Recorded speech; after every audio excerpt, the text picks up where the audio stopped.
আমরা তো সবসময় চাই কৃষক দাম পাক। কি ভাই কথা খারাপ বললাম, এর একজন কৃষক এ মনে করেন সারা বছর আমার পাট দেয়।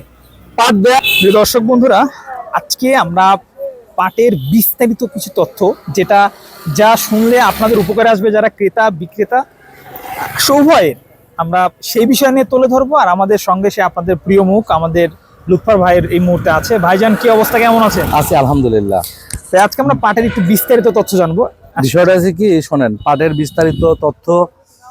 আমার প্রথম প্রশ্ন বা প্রথম ইচ্ছা বা প্রথম টার্গেট পাট নিয়ে, সেটা হচ্ছে রপ্তানি চালু করা। আচ্ছা, কাঁচা পাট রপ্তানি যদি সরকার ভারতে না যাইতে দেয়, তাহলে বাজার কিন্তু ভালো হবে না ভাই। বাজার ভালো হবে না, আদৌ ভালো হবে না।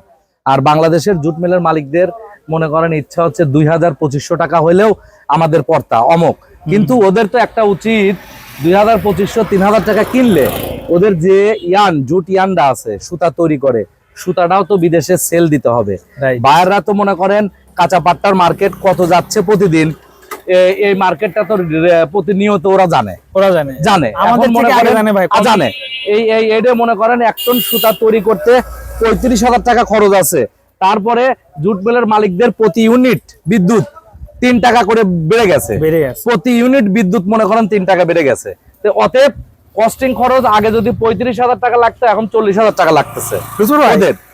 এই যে মানে পাট শিল্পকে বাঁচাতে হলে বা কৃষকদের দিকে তাকাতে হলে সরকারের এই শিপার চালু ছাড়া অন্য কোনো উপায় আছে কিনা? না, অন্য কোনো উপায় নাই। কেননা কারণ শোনেন, আপনি ওই মানুষের খালি গুজবে কান দিলে হবে না ভাই। জিনিসটাকে বুঝতে হবে, এই পাটটা একমাত্র ভারতেই যায়, পাকিস্তানে যায়। পাকিস্তানে জুট মিল হচ্ছে 4টা, মাত্র 4টা, তার ভিতরে 2টা জুট মিল চালু। আর নেপালে যে 4টা জুট মিল আছে, ওরা ভারত থেকে পাটটা নেয়। আর বাংলাদেশ থেকে ভারত সরকার বাংলাদেশের যে ভালো পাটটা আছে ভারতে নেয়। এখন ভারতে 270টা জুট মিল, আর বাংলাদেশের হচ্ছে মাত্র 55টা জুট মিল। আর বাংলাদেশের জুট মিলের মালিকরা হচ্ছে নামান্তে সিটার, সম্পূর্ণ প্রকার সিটার। এখন পর্যন্ত আমরা পুরাতন টাকা পাইনি ভাই, চিন্তা করো, পুরাতন টাকা পাইনি। গেল সিজনে পাট দিছি, এখনো পুরাতন টাকা পাইনি। তাহলে যারা ছোট ছোট যারা মেল বন্ধ হয়ে যাবে। তো একমাত্র বাংলাদেশে হাতে গোনা 10টা জুট মিল হচ্ছে লং জুটটা পায়, কাঁচা পাটটা বাকি একমাত্র 10টা জুট মিল পায়। তাও ওরা ওদের ইচ্ছা মতো, আমি হাতে কিনতেছি 3000, 4000 বা 3500, 3600, 3400 কিনতেছি। ওই মাল ওরা যাচাই করে দিয়ে ওরা দাম ফেলাবে ভাই, বুঝছেন? তাহলে ওই মালের আশা আপনি কিভাবে করেন, লাভ হবে?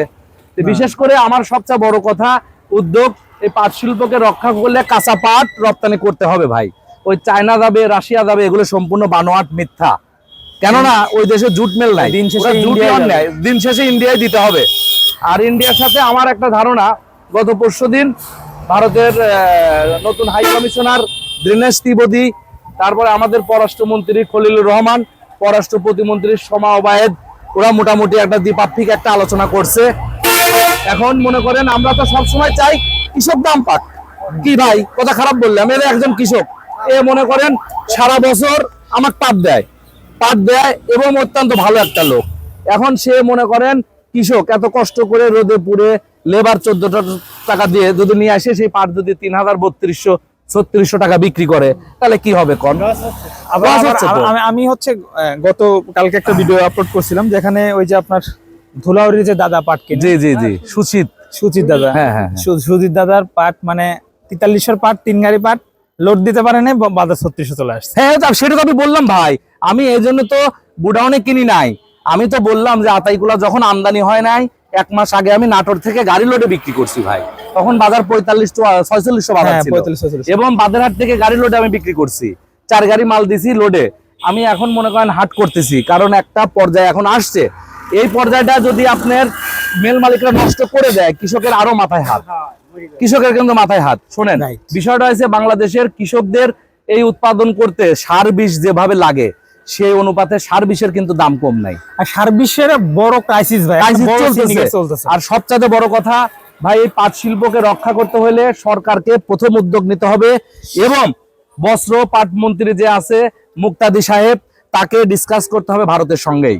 গেল বছর দাম ছিল, ভারতে পাট দেয় নাই।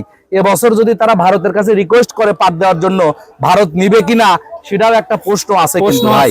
কারণ যখন আমার ক্ষুধা ছিল তখন তুমি আমাকে খাবার দাও নাই, এখন আমার পেট ফুল আছে, তুমি আমাকে খাবার স্বাচ্ছ তবে ভাই লুৎফর ভাই, একটা স্বাচ্ছছো। প্রশ্ন আছে এখানে, একটা কথা আছে যে আসলে গত বছর আমরা যে বাজারটা মানে পাইছি, জি জি জি তো এই বছর আসলে সম্ভাবনা কেমন? না না না না না না শোনেন, শুরু করে আমি বলে দিই, এবছরে আপনার যে পরিমাণ পাট আছে বাংলাদেশে, যে পরিমাণ আল্লাহ পাক এবার কৃষকদের যে পরিমাণ গুণান্বিত জন্মাইতেছে, অনেক। হ্যাঁ, গেলবার দাম পাওয়াতেই শোনেন,